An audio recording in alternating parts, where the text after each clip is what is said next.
الرجيم بسم الله الرحمن الرحيم الحمد لله رب العالمين الحمد لله الذي هدانا لهذا وما كنا لنهتدي لولا أن هدانا الله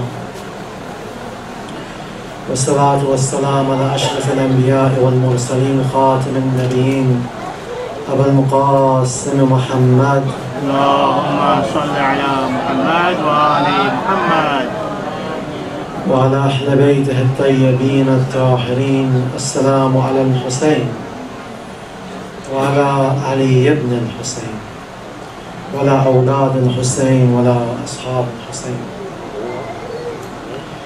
Allah subhanahu wa ta'ala mentions in the Holy Quran, Bismillah ar-Rahman ar-Rahim, في قلوبهم مرض فزادهم الله مرضا. So Allah says in their hearts is illness, it's a disease, and then that illness increases. There are, according to the ulama of spirituality and also the mufassirun, there are 4 major illnesses of the heart, of the qalb. There is shirk, kufr, shak, and nifaq. And I just want to speak a little bit about nifaq and why it's so dangerous, hypocrisy, and how it seeps into the heart and what type of problems it causes. The people of Kufa, they were plagued deeply with this illness. They had the illness of hypocrisy. Sometimes there is apparent hypocrisy, which many verses of Quran talk about.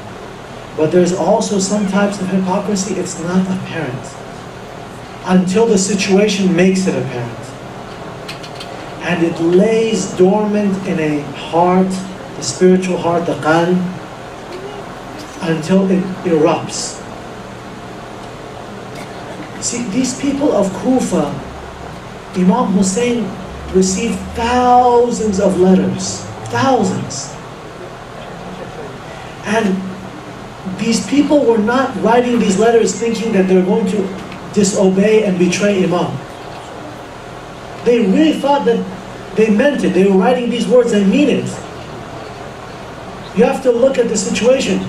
In any situation, actually, at any time, if somebody is talking about overthrowing a government, it's dangerous. It's very dangerous. For example, if I were to send a message now and say, I'm planning to do X, Y, Z, and against such and such government official, I'm putting myself at very serious risk. Why would somebody do that if they didn't mean it? Especially at that time. I mean, if you look at the history, they were gouging out people's eyes, they were crucifying them, they were putting them in prisons. And in those days, if the government came after you, it wasn't just that they're going to kill you, put you in prison. Your family also. They had slavery at that time, real slavery. They're going to put your family in slavery, your children and your women. So these people, they were putting themselves at serious risk. They wrote these letters, they thought that they meant it. Yes, here, Abu Abdullah, come, we are ready. Now what happens? It turns out that there was a hypocrisy there. They thought that they wanted, they were saying it, but really, truly in their hearts, there was this fear. That's the reality of nifaq, it's fear. We have a hadith, it says that cowardice is the shadow of shaitan. Become scared. They didn't know what to say. You know, the other day, two nights ago, I was going to deliver a lecture at Masjid Imam Ali, and before I was delivering my lecture, I was working on it somewhere. I was at a library, I was actually working on my lecture. And I was sitting there with somebody at a table, and I knew this person. He's an Iraqi Christian. And he's a training partner of mine. We train together in martial arts. Anyways, he's sitting there working on his work and I'm working on my work. He asked me, what are you doing? What are you working on? And so I tell him, I'm preparing a lecture. He said, lecture for what? So I show him and I said, I was reading the Maqtal Imam Hussein in preparation. So I show him, I said, here's Maqtal Imam Hussein. This is what I'm going to be giving a lecture about at a masjid. So he started asking me all type of questions. What happened with Imam Hussein? Who's this? What's going on? He's from Iraq, so he knows some things but doesn't know a lot. What does Sunni say? What does Shia say? Finally, we had a very long conversation about religion. We started talking about Isa ibn Maryam, because he's Christian. We started talking about Nabi Isa, and I was explaining to him what we believe, and I was explaining to them the perspective of prophets from Islam, how we believe that they're just and everything. And he tells me, he doesn't believe in the virgin birth. So I said, why? He said, doesn't seem logical to me.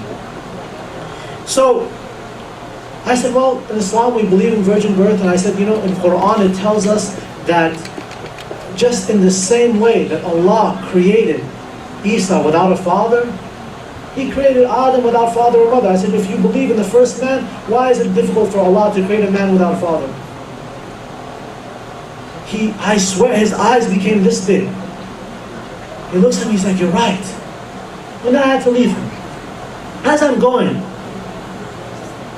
to the masjid, I start thinking to myself, how many opportunities in my life have I had to speak to others about Islam?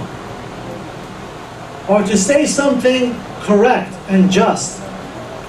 And how many times did I just leave it, didn't say anything? How many people have I sat with? Co-workers, schoolmates, different people. I've interacted with these people, and not one time I said anything to them. Sometimes I did, many times I did not. Isn't this type of hypocrisy? Isn't this a type of nifaq? You come and you're saying, you're adamant, yes, I'm Muslim, I'm this, I'm that, and oftentimes many of us, we're scared to say something. Out of what? Fear of what? I mean, we believe in our heart, yes, we believe in Islam, we believe in everything we say, and then what are we afraid of? These people of Kufa, they got afraid, look what happened. They became scared. Sometimes we look at these people of Kufa and we think, if I was there, I wouldn't have done that. Are you sure? Is that easy? Those companions that made it to Imam Hussein, they made it with great difficulty. Those companions of Amir al-Mu'mineen who stood up and they spoke, it's not easy. Hujr ibn Aday, he stands up in the middle of masjid while the governor is speaking and cursing Amir al-Mu'mineen. He stands up and imagine, now he's a target. Alone, he stands up in front of everyone there. There's soldiers there. There's all types. He knows, he says something, now he's a target. That's it. His family, himself are at risk, and eventually he did become shaheed. He stands up, he tells the people, Ya ayyuhalladhina amanu kunu qawamina bil qist. Oh people, be righteous, stand up for justice and equity. And then he starts telling them, you can't say this, how dare you talk about Ali ibn Abi Talib. It's not easy. It's not something simple. I mean, most of us, we're scared to say anything. Anything. We've been here, think about it right now, how many years we've been in America? 20-something years, probably 30 years, who knows how many years we've lived here. How many times have we shied away from just mentioning something about Islam outside? No, can't say anything. So scared of everything. Abu Abdullah, he stood for standing against this type of, to be just, to not have fear, to not be scared, to have this hypocrisy removed from the society. That's what Imam Hussein stood for. That's how those people became companions of Abu Abdullah. Look at his words. There's no fear at all. No fear whatsoever. لا أرى الموت إلا السعادة والحياة مع الظالمين إلا برامة. I don't see in death anything but good, and life under oppressors anything but bad. Abdullah. Companions of Imam Hussein, I mean, just look at the things that he says. If you, oftentimes we're reading maqtal or hearing maqtal, and we just want to hear, okay, what happened, so we can cry, that's it. We're not actually paying any attention to Abu Abdullah's words. I mean, the whole time he begins on day of Ashura till the time he dies. The entire thing, stand up. Don't be scared. Don't allow oppressors to rule over you.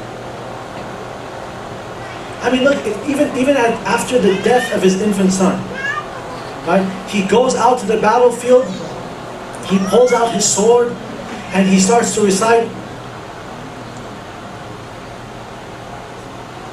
Al-Maut ula min rukub al-ari wal-ar ula min rukub al-nari. Right? He says, death is better for me than humiliation. But humiliation before the hellfire means subjugation, means living in fear. That's Abu Abdullah. That's the message of Ashura, right? I mean, if you just look at it, you start to understand it. The whole thing is about this. And those people in Kufa, they weren't able to do it because they were scared. They had nifaq in their heart. They had hypocrisy. They're saying, yes, I'm Muslim, but they're not acting it all the time. They're saying all these words, but their heart is somewhere else. Practically, what are some ways somebody can remove nifaq? Sincerity. Doing sincere actions, according to ulama, will help you with that. And according to Quran, Salat al-Layl, paying charity when no one can see you. These are things that will assist in removing nifaq. But really, it comes down to being yourself, not being two-faced.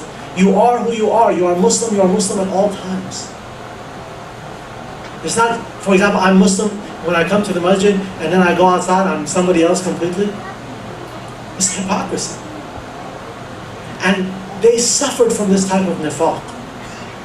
So that they claim that they're going to follow Abu Abdullah, they claim that they're sending letters to Imam Hussein, and then they leave him to be cut to pieces.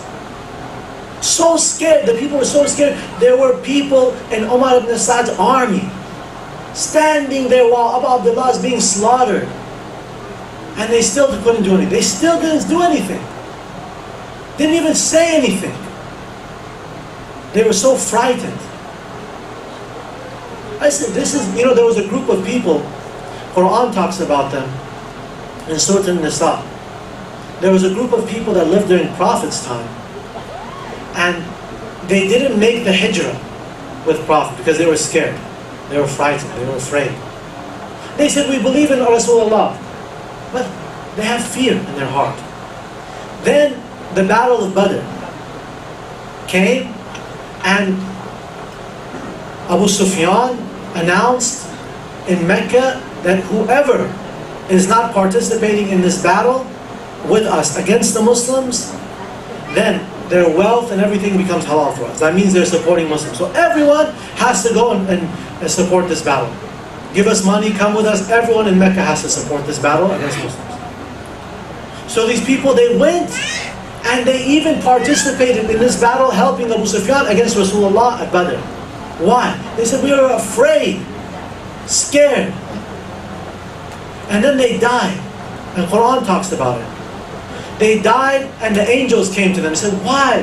Why is it how did you end up in this situation? They said, we were oppressed. We were mustad'af. And the angels tells them, no, you are not mustad'afin. You're cowards. That's what happened. And they died, and it says Allah threw them into the punishment because they fought Prophet. Out of their fear, they loved Prophet in their heart. But they were so scared that they couldn't stand with Rasulullah. This is a very serious problem because this is what led to Karbala. This is how the people slaughtered Imam Hussein. People loved Rasulullah. People loved God's Prophet's family. I mean, even just look, if you look at the Maqta, read the Maqta, there was a man standing over Abu Abdullah while he's about to be killed. One of the men of Umar ibn Saad's army, he said, I swear I've never seen a man so beautiful. I see a light coming from him, and I was so taken by his beauty, I didn't know where I was even. I had forgotten we had surrounded him to kill him. All of them are crying, not one of them wants to kill Imam Hussein. No one wants to do it.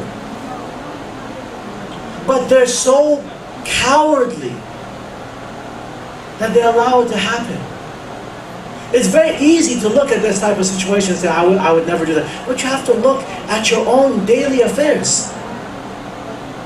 How often is there something which is, it's haq and you shy away from it? How often you have the chance to say something and you shy away? Why? Fear. This is a type of fear. It's the same thing, and it will grow and continue to grow. That's why, for example, everyone, Imam Mahdi come, Imam Mahdi come. And where's Imam Mahdi? This is all coming out of just talk, just like the people of Kufa.